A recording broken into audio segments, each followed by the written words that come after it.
Hello guys, welcome back to my channel dark society part 32 के बारे में आज हम बात करेंगे। लेकिन आगे बढ़ने से पहले सबसे पहले मैं आप सब से माफ़ी मांगती हूँ क्योंकि मैंने काफ़ी दिनों से कोई भी अपडेट नहीं किया क्योंकि मेरी तबीयत ठीक नहीं थी। अभी भी नहीं है, लेकिन फिर भी पहले से बहुत ज़्यादा ठीक है। तो चलिए अब हम स्टोरी को शुरू करते हैं। तो पहले हम देखते हैं कि लास्ट पार्ट में हमने देखा था जो हॉसंग है उसे सुसाइड कर ली है और जो यीबो है उसने जैन को घर से बाहर निकाल दिया ताकि वो जैन को अपनी ज़िंदगी से अब अलग कर सके। तो अब हम स्टोरी में आगे बढ़ते हैं। अब इस स्टोरी में दिखाते हैं जो जैन है वो काफ़ी अकेला हो गया है जब से यीबो ने उसे अपनी ज़िंदगी से अपने घर से निकाल दिया है। जैन जो है वो बार के अंदर जाने ही वाला था, तभी उसकी जो कलाई है वो कोई पकड़ लेता है। तो जैन पीछे मुड़कर देखता है तो वह कोई और नहीं बल्कि लिफी होती है, यानी कि सेक्रेटरी होती है। जो सेक्रेटरी होती है वो काफ़ी ज़्यादा तेज़ी से सांसें ले रही होती है क्योंकि वो काफ़ी देर तक उसे फॉलो कर रही थी। जैसे ही जो सेक्रेटरी है यानी कि लिफी जैसे ही वो अपने आप को शांत कर लेती है, उसके बाद वो जैन से कहती है, मैं काफ़ी ज़्यादा थक गई हूँ तुम्हें फॉलो करते हुए, मेरी टांगों में भी काफ़ी ज़्यादा दर्द हो रहा है। जैन तुम यहाँ अकेले क्यों हो? यंग बॉस कहाँ पर है? ये बात सुनते ही जैन उसे कहता है, हीबो, मैं भी उसके बारे में जानना चाहता हूँ। अपने होंठों पर हीबो का नाम लेते ही जैन के दिल में दर्द सा होता है, उसके चेहरे पे मायूसी छा जाती है। तुम दोनों कहीं दूर चले गए थे जब से उस बेचारे लड़के के साथ ये हादसा हो गया। मैंने उसका फ्यूनरल देखा, उसके पेरेंट्स पूरी तरह से बिखर गए हैं। मैंने आज तक कभी भी किसी आदमी को इतना बुरी तरह से रोते हुए नहीं देखा। हॉसंग सच में अपने डैड के बहुत ज़्यादा क्लोज था। उसके डैड उसे बहुत ज़्यादा प्यार करते थे। खून का रिश्ता ही सब कुछ नहीं होता है। मिस्टर ईबो एक बहुत ही बड़ा एग्जाम्पल है। अगर वो थोड़ा और बर्दाश्त कर लेता। उसकी उम्र ही कितनी थी? वो बस 20 साल का था। और सबसे बड़ी बात तो ये है कि किसी को कोई फ़र्क ही नहीं पड़ा। वो इस दुनिया को इस तरह छोड़ के चला गया और आसपास के लोग जो है वो बस रेटिंग कर रहे हैं। उसकी मौत को कमर्शियल शो बना के रख दिया है। आज की दुनिया में इंसान की ज़िंदगी की कोई भी कीमत नहीं रही है। लेकिन मैं सरप्राइज हो गई जब मैंने सुना मिस्टर यीबो ने फ्यूनरल अटेंड ही नहीं किया। शायद इसीलिए ये कहते ही सेक्रेटरी रुक जाती है। फिर वो दोबारा कहती है, वो इस तरह अचानक से गायब हो गए। तभी जैन कहता है, तुम्हारे कहने का मतलब क्या है कि वो गायब हो गया? क्या तुमने कुछ दिनों से उसके बारे में कुछ सुना नहीं? तो सेक्रेटरी कहती है, नहीं जैन, क्या तुम दोनों अब एक दूसरे के साथ नहीं रहते? जैन जवाब में कहता है, नहीं। जैन काफ़ी ज़्यादा बिजी था शराब पीने में। जैन बहुत ही ज़्यादा शराब पी रहा था ताकि वो अपनी घबराहट को अपने आप से दूर कर दे। लेकिन तभी अचानक लाइट चली जाती है और चारों ओर अंधेरा छा जाता है। जैसे ही अंधेरा हो जाता है, जो सेक्रेटरी होती है और जो जैन है वो दोनों एक साथ कहते हैं कि क्या हुआ? तो जवाब में उन दोनों से कहते हैं कि लाइट चली गई है क्योंकि काफ़ी ज़्यादा तेज़ हवा और बिजलियाँ कड़क रही है, इस वजह से। अब घबराइए मत, ये ज़्यादा देर तक नहीं रहेगा, लाइट जल्द ही वापस आ जाएगी। लाइट जा चुकी है इस बात से जो जैन है उसका जो दिल है वो काफ़ी ज़्यादा घबरा जाता है। तभी जैन कहता है, कहीं ईपो की स्ट्रीट की लाइट तो नहीं चली गई? तो जवाब में जो सेक्रेटरी है वो कहती है, हाँ शायद वहाँ से भी लाइट जा चुकी है। ये बात सुनते ही जो जैन है वो वहाँ से उठने की कोशिश करता है। तभी जो सेक्रेटरी होती है वो जैन से कहती है, तुम कहाँ जा रहे हो? तो जैन उसे जवाब में कहता है, मैं इस वक्त जा रहा हूँ, मैं तुमसे बाद में मिलता हूँ। ये कहने के बाद वो बार से जल्द ही निकल जाता है और जैसे ही वो रोड पे पहुँचता है तो वो टैक्सी को आते हुए देखकर उसे इशारा देकर उसे रोक देता है। फिर वो ड्राइवर से कहता है कि जितना हो सके उतना वो टैक्सी को स्पीड में भगाए। जैन काफ़ी ज़्यादा डर जाता है। उसे ऐसा महसूस होता है कि वो इस वक्त खतरे में है। फिर वो अपने आप के साथ बड़बड़ाना शुरू करता है और फिर वो कहता है, प्लीज़ ईपो, अपने आप का ख्याल रखो मेरे लिए। और अब हमें नेक्स्ट सीन दिखाया जाता है। जैन जो है वो ईपो के घर के पास पहुंच चुका है और जैसे ही जैन टैक्सी से उतर जाता है तो वो भागते हुए ईपो के मेंशन की तरफ चला जाता है। जैसे ही वो ईपो के मेंशन पहुंच जाता है, गेट के पास 2 गार्ड्स खड़े थे। जैन कोशिश करता है कि वो अंदर चला जाए, लेकिन वो दोनों गार्ड्स उसे अंदर जाने की इजाज़त नहीं देते हैं। जैन काफ़ी ज़्यादा स्ट्रगल करता है, लेकिन उसकी सारी कोशिश जो होती है वो बेकार चली जाती है। अंधेरा इतना था कि पूरा का पूरा मेंशन अंधेरे में डूब गया था।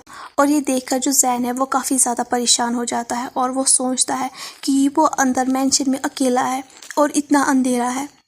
ये सोचते ही जो जैन है वो फ्रस्ट्रेशन में पागलों की तरह हरकतें करता है और वो फिर से वो ज़बरदस्ती करता है गार्ड से और उनसे रिक्वेस्ट करता है और उनसे कहता है मुझे उससे ज़रूरी मिलना है, प्लीज़ तुम लोग मुझे जानते हो तो फिर तुम लोग मुझे रोक क्यों रहे हो। तभी एक बॉडीगार्ड जवाब में जैन से कहता है चेयरमैन का ऑर्डर है, हमारे यंग बॉस इन दिनों कुछ अजीब सा बिहेव कर रहे हैं तो हमें ऑर्डर दिया गया है कि हम उन्हें लॉक कर दें। ये बात सुनते ही फिर जैन उनसे कहता है अजीब सा बिहेव, क्या मतलब। तो गार्ड उसे जवाब में कहता है वो हमेशा बातें करते रहते हैं जबकि वहाँ पर कोई होता ही नहीं है। वो हमेशा अकेले ही बातें करते रहते हैं। उन्हें देखकर ऐसा लगता है कि वो अब पागल हो गए हैं। ये बात सुनते ही जो जैन है वो पूरी तरह से आउट ऑफ कंट्रोल हो जाता है गुस्से में। तो वो गुस्से में गार्ड को कॉलर पकड़कर चिल्लाकर गार्ड से कहता है तुम लोगों ने उसकी ऐसी हालत होने के बाद तुम लोगों ने उसे अकेले इस मेंशन में बंद कर दिया जबकि तुम लोगों को पता है कि उसकी कंडीशन इस वक्त ठीक नहीं है। अभी जैन बोल ही रहा था तभी मेंशन के अंदर से चिल्लाने की आवाज़ें आती है जो सुनकर जो जैन है उसकी जो टांगे होती है ना वो कमज़ोर हो जाती है। जैन को अजीब सा महसूस होता है कि कुछ बुरा होने वाला है। तो जैन बॉडीगार्ड से कहता है कि मुझे अंदर जाने दो, मैं तुम लोगों के सामने भीख मांगता हूँ। वो मेरे बगैर नहीं जी पाएगा, प्लीज़ मुझे अंदर जाने दो, वो मेरे बगैर मर जाएगा। जैन की बात सुनने के बाद फिर एक गार्ड दूसरे गार्ड से कहता है इन्हें अंदर जाने की इजाज़त दे दो। जैसे ही ऑर्डर मिल जाता है तो सेकंड्स में ही वो लोग गेट को खोल देते हैं और जो जैन है वो भागते हुए मेंशन के अंदर चला जाता है। घर के अंदर जाते ही जैन भागते हुए सीढ़ियों से चला जाता है। हालांकि अंधेरा बहुत ज़्यादा था लेकिन जैन को कोई भी फ़र्क नहीं पड़ रहा था क्योंकि जैन काफ़ी टाइम से उस घर में रह रहा था। उसे उस घर की हर एक इंच के बारे में पता था। तो वो सीढ़ियों से ऊपर जाते हुए ईबो को ढूंढने लगा। जैन ईबो को चारों ओर ढूंढना शुरू करता है। तभी जैन ईबो की दोबारा चिल्लाने की आवाज़ सुनता है। ईबो जो होता है वो घुटनों पे रेंगते हुए रूम से बाहर चला आता है और वो अपनी टांगों को इस तरह मूव कर रहा था जैसे कि उसकी टांगों को किसी चीज़ से झगड़ा हुआ है और वो उससे अपने आप को अपनी टांगों को फ्री करने की कोशिश कर रहा है। तभी अचानक से जैन महसूस करता है कि किसी ने अपनी आर्म्स को जैन की टांगों के अराउंड ले लिया है और फिर अपना पूरा प्रेशर देकर जैन को वो फ्लोर के ऊपर गिरा देता है। जैसे ही जैन फ्लोर पे गिरता है तो वो देखता है। तभी जैन कहता है ईबो क्या हुआ, मुझे बताओ क्या हुआ। मूनलाइट खिड़कियों से होते हुए ईबो के चेहरे पे आती है जिससे जो जैन है वो ईबो का चेहरा साफ तौर पे देख सकता है। जैसे ही जैन ईबो का चेहरा देखता है तो वो शॉक हो जाता है। ईबो जो है उसने अपनी आंखों को बड़ा कर दिया था और उसकी आंखों का जो प्यूपल है वो उसे नॉन स्टॉप मूव कर रहा था। ईबो का जो चेहरा है उस पर अब पहले की तरह कलर नहीं था, वो बिल्कुल कलरलेस हो गया था। ईबो के जो एक वक्त पे रोजी लिप्स थे अब वो वाइट हो गए थे और उन पे क्रैक्स भी पड़ गई थी। जिस हिसाब से ईबो जैन को देख रहा था जैन समझ गया था। ईबो जैन को तो देख रहा था लेकिन वो काफ़ी ज़्यादा डरा हुआ था और वो जैन को पहचान भी नहीं पा रहा था। फिर जो ईबो है वो चिल्ला कर कहता है जाओ यहाँ से, प्लीज़ मुझे छोड़ो, यहाँ से चले जाओ। जैसे ही ईबो ये चिल्लाकर कहता है तभी जैन नोटिस करता है कि ईबो के हाथ में कुछ है जिसे वो अपने लेग्स के ऊपर मूव करता है और वो कुछ और नहीं बल्कि एक चाकू था। जैसे ही जैन की नज़र चाकू पे पड़ती है तो वो उस चाकू को उठाकर दूर फेंक देता है और ईबो के जो कंधे हैं उसे टाइटली हग करके उसे पकड़ लेता है।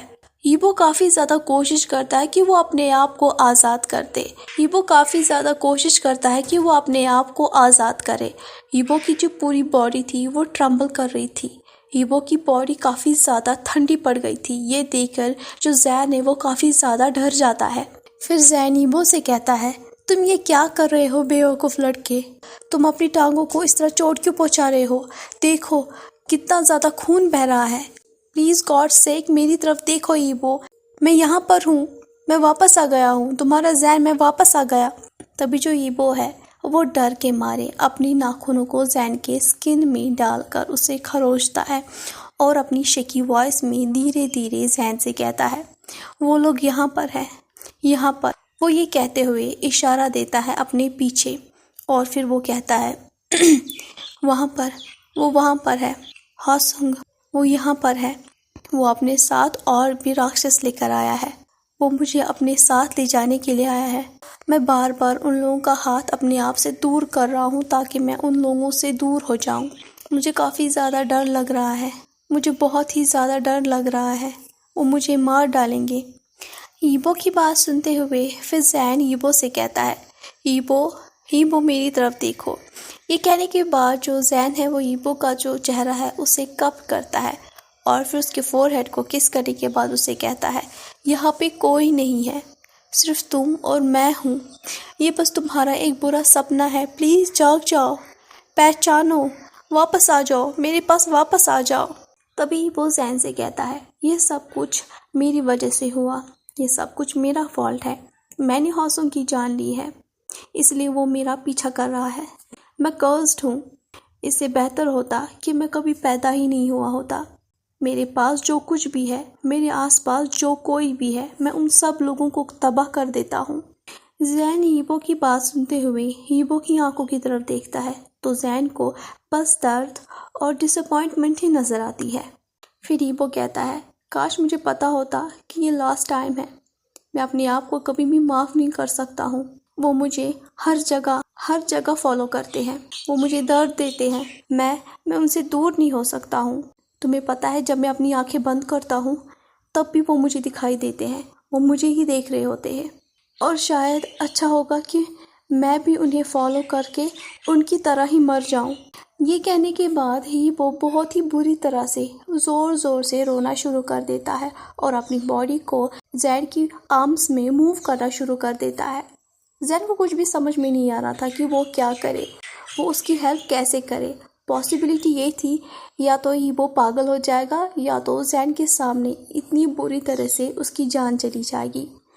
ईबो इस वक्त टोटली अकेला था और उसकी हेल्प करने के लिए, उसका ख्याल रखने के लिए वहाँ पर कोई भी नहीं था सिवाय एक शख्स के, वो था जैन। फिर जैन ईबो से कहता है, ईबो ये मैं हूँ। जैन ईबो को टाइटली होल्ड करता है और अपने चिक्स को ईबो के चिक्स के साथ रब करता है ताकि वो जैन को फील कर सके। फिर जैन धीरे धीरे अपनी सॉफ्ट आवाज़ में कहता है, मुझे माफ़ कर दो कि मैंने तुम्हें अकेला छोड़ दिया। मुझे माफ़ कर दो कि मैं नहीं समझ पाया तुम्हारे छुपे दर्द को, तुम्हारे डर को। मैं हूँ जैन, तुम्हारा गग। मुझे बुलाओ, किसी भी नाम से बुलाओ, लेकिन प्लीज़ मुझे पहचानो, मुझे बुलाओ मत। मैंने तुमसे झूठ कहा था। मैं हमेशा तुमसे झूठ कहता था कि तुम प्यार करने के काबिल नहीं हो। सच में तुम। ये कहते ही जैन रुक जाता है। फिर वो दोबारा कहता है, मैं डर गया था, लेकिन ये कहते हुए दोबारा जैन रुक जाता है। रुकने के बाद कुछ सेकंड्स लेने के बाद ईबो से कहता है, मुझे तुम काफ़ी ज़्यादा अच्छे लगते हो। मुझे तुम बहुत अच्छे लगते हो। काफ़ी टाइम हो गया मैंने तुम्हें ये नहीं कहा था। उसके बाद जो जैन है वो अपना कन्फेशन करता है, मुझे तुम बहुत अच्छे लगते हो, मैं तुमसे बहुत प्यार करता हूँ। फिर जैन कहता है, यही मेरा एक सीक्रेट था जो मैंने तुमसे छुपा के रखा था। मैं जानता हूँ कि तुम्हारे अंदर भी मेरे लिए ऐसी ही फीलिंग्स है। अगर इस वक्त तुम मुझे सुन नहीं पा रहे हो, लेकिन कोई बात नहीं है, मैं तुम्हें ये फीलिंग्स दोबारा फील कराऊंगा। मैं तुमसे माफ़ी मांगता हूँ। मैं इस वक्त इंतज़ार नहीं कर सकता हूँ तुम्हारी परमिशन के लिए। ईबो जो है वो हार्डली अपनी सांसों को कैच कर पा रहा था। वो स्ट्रगल कर रहा था और फाइट कर रहा था। तभी जो जैन है वो ईबो की चिन को होल्ड करता है और उसके बाद स्लोली अपने चेहरे को ईबो के चेहरे के क्लोज लेकर चला जाता है और उसके बाद फिर वो अपने लिप्स को ईबो की लिप्स के साथ टच करता है। जैसे ही जैन अपने होंठों को ईबो की होंठों के साथ टच करा देता है, तभी जो जैन है वो बहुत ही फूट कर रोना शुरू कर देता है। फिर जैन सोचता है, काफ़ी टाइम से मैं सपना देख रहा था कि मैं इन खूबसूरत से सॉफ्ट से लिप्स को टच कर सकूं, कि मैं इनकी जो सॉफ्टनेस है उसे महसूस कर सकूं। अगर हमारी फर्स्ट किस तुम्हारी जान बचा सकती है, इट्स ओके। हम जिंदगी में और भी बहुत सारी किसिंग कर सकते हैं। जो कि बहुत ही ज़्यादा खूबसूरत होंगी। ईबो का चेस्ट गहरी सांसें लेकर अप एंड डाउन हो रहा था और जो जैन है वो ईबो को सॉफ्टली केयरिंग कर रहा था अपनी लिप्स से, और जो जैन है वो अपनी सॉफ्ट केयरिंग लिप्स से ईबो को वार्म फील करा रहा था, उसे केयर कर रहा था, उसे प्यार कर रहा था। ईबो की आंखों से नॉन स्टॉप आंसू बह रहे थे जो कि जैन के हाथों को गीला कर रहे थे। धीरे धीरे ईबो की जो बॉडी है वो रिलैक्स हो जाती है और फिर फाइनली जो ईबो है वो फ्रीली सांसें लेता है। उसके बाद जो ईबो है वो जैन को क्लेंच करता है, उसकी शर्ट को टाइटली पकड़ता है। ये देखकर जो जैन है वो रिलैक्स हो जाता है कि आज जैन दोबारा ईबो की सेफ प्लेस बन गया है। ईबो का जो दिल है वो अब जैन को पहचानने लगा, वो जैन की वार्म को पहचानने लगा। फिर जो ईबो है वो अपनी फेंट आवाज़ में जैन से कहता है, फिर ईबो अपनी फेंट आवाज़ में जैन से कहता है, ये सभी कोल्ड है, सिर्फ तुम ही एक वार्म हो। अब नेक्स्ट सीन में दिखाती है ईबो जो है वो अनकॉन्शियस हो गया है और जो जैन है वो ईबो की अनकॉन्शियस बॉडी को बेड के ऊपर प्लेस कर देता है, उसे लिटा देता है। और उसके बाद जो जैन है वो भागते हुए जाता है और फिर फर्स्ट एड किट लेकर आता है। फिर वो ईबो के बगल में बैठ जाता है और फिर ईबो के जो जख्म है उन्हें क्लीन करके उन्हें मेडिसिन लगाकर उसे ड्रेसिंग करता है। जैन जैसे ही ईबो की ड्रेसिंग कर रहा होता है वो ऊपर वाले का शुक्रिया अदा करता है कि ईबो का ज़्यादा खून लॉस नहीं हुआ। जैन का जो हाथ था वो भी शेकिंग कर रहा था, जो कुछ भी जैन ने एक्सपीरियंस किया उसकी वजह से जैन की आंखों में आंसू आ रहे थे, जिससे जैन का जो विजन था वो भी ब्लर हो रहा था। उसके बाद फिर जैन सोचता है इससे मिलने के बाद हम दोनों एक दूसरे को जख्म भी देते थे, एक दूसरे को मरहम भी लगाते थे। हमारा कोई भी काम, हमारे अल्फाज ही काफ़ी थे। हम हमारी ज़िंदगी में कभी भी दुश्मनों की कमी नहीं रही है। हम दोनों सच में काफ़ी बदकिस्मत इंसान हैं। हम दोनों, मैं और ईबो, हम दोनों पैदा ही हुए हैं कि हम दोनों सफ़र करें और दूसरों के पैरों के नीचे कुचल जाए। हमारे पेरेंट्स जो कि हमसे नफ़रत करते हैं, जिन्हें हमारा सपोर्टिव बनना चाहिए, हमारी ताकत बननी चाहिए, हमें सपोर्ट करना चाहिए, लेकिन तुमने मुझे चुना, मुझे थाम के रखा ये सोचकर कि मैं तुम्हें बचाऊंगा, मैं तुम्हें प्रोटेक्ट करूंगा, और तुम तैयार भी हो गए कि तुम मेरे साथ कमज़ोर हो जाओगे। ये सोचते ही जैन रुक जाता है। फिर वो दोबारा सोचता है, मैं भी काफ़ी ज़्यादा डरा हुआ हूँ, काफ़ी ज़्यादा टूटा हुआ हूँ। मुझे भी डर है कि एक दिन हम दोनों अपने आप को खो देंगे, एक दूसरे को खो देंगे। उसके बाद जैसे ही ट्रीटमेंट कंप्लीट हो जाता है, जैन फिर ईबो के बगल में ही लेट जाता है और फिर ईबो के बालों को पैटिंग करना शुरू करता है। तभी अचानक जो ईबो है वो अपनी आंखें खोल देता है और फिर जैन की तरफ देखता है। ये देखकर जैन गैस करता है डर की वजह से कहीं ईबो दोबारा पहले की तरह हरकत ना करे, लेकिन जो ईबो होता है वो बिल्कुल वैसे ही रहता है जैसे वो लेटा हुआ था। और फिर उसी मोमेंट में जो जैन है वो ईबो की तरफ देखकर स्माइल करता है सॉफ्टली, और जो ईबो होता है वो भी अपनी लिप्स पर हल्की सी मुस्कान लाता है। फिर ईबो कहता है, सपना, खूबसूरत सा सपना है। ईबो ये धीरे धीरे कहता है और वो तभी दोबारा सो जाता है। ये देखकर फिर जैन कहता है, तुम्हें देखकर लगता है कि तुम काफ़ी ज़्यादा थके हुए हो, क्या तुम लास्ट डेज में सोए थे या नहीं? जैन को पता भी नहीं चला कि वो कितने घंटों तक वैसे ही जागकर ईबो की तरफ देख रहा था। जब भी ईबो नींद में डर जाता था और उसकी बॉडी शेकिंग करती थी, या ईबो धीरे धीरे अपनी ड्रीम में बोलना शुरू करता था, तो जो जैन है वो उसे टाइटली होल्ड करता था। धीरे धीरे ईबो के चेहरे का जो रंग उड़ा हुआ था वो वापस आने लग जाता है। ये देखकर जैन खुश हो जाता है और जब ईबो अपनी आंखों को रबिंग करना शुरू कर देता है, और तभी जो जैन है वो ईबो के क्लोज जाकर ईबो के माथे को चूमता है। फिर वो ईबो से कहता है, गुड मॉर्निंग ईबो। नहीं, गुड मॉर्निंग नहीं, गुड आफ्टरनून लेजी हेड, तुम काफ़ी देर तक सोए। जैन ये ईबो को चिढ़ाने के अंदाज में कहता है तब जब ईबो अपनी बॉडी को स्ट्रेच कर रहा था। फिर उसके बाद जो जैन है वो इम्पेशेंट होकर ईबो का इंतज़ार करता है कि अब ईबो का जो रिएक्शन होगा वो कैसा होगा। जैसे ही ईबो जैन को देखता है, फिर ईबो कहता है, नहीं, तुम हकीकत नहीं हो, तुम सच नहीं हो सकते हो।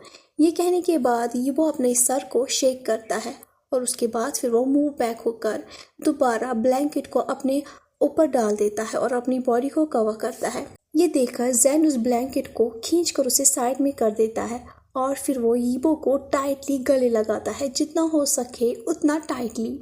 यीबो जो होता है वो प्रोटेस्ट करता है और अपने आप को फ्री करने की कोशिश करता है। यीबो को ऐसा महसूस होता है कि वो इस वक्त सपना देख रहा है और इस सपने में जैन भी है। तो यीबो कहता है, दूर हो जाओ मुझसे जैन, वो तुम्हें भी हार्म करेंगे, प्लीज़ जैन यहाँ से भाग जाओ। तभी जैन यीबो से कहता है, वो हमसे अब दूर जा चुका है और अब तुम सेफ हो। जैन ये कहते हुए यीबो का फेस कप करता है और यीबो हेजिटली फिर जैन के आर्म्स, उसके चेहरे, उसके हाथों को टच करना शुरू करता है और फिर धीरे धीरे उसकी बॉडी को ट्रैवल करता है। और जैसे ही उसे रियलाइज़ होता है कि वो सपना नहीं देखता बल्कि ये रियलिटी में है और जैन उसके सामने है, तो तभी वो जैन से कहता है, तो तुम वापस आ गए। ये कहते ही यीबो की आंखों में वो खुशी, वो चमक दोबारा आ जाती है। इसी के साथ आज का पार्ट यहीं पर ख़त्म होता है। आपको ये पार्ट जैसा भी लगा हो, please please please like share and please subscribe my channel. Thank you so much.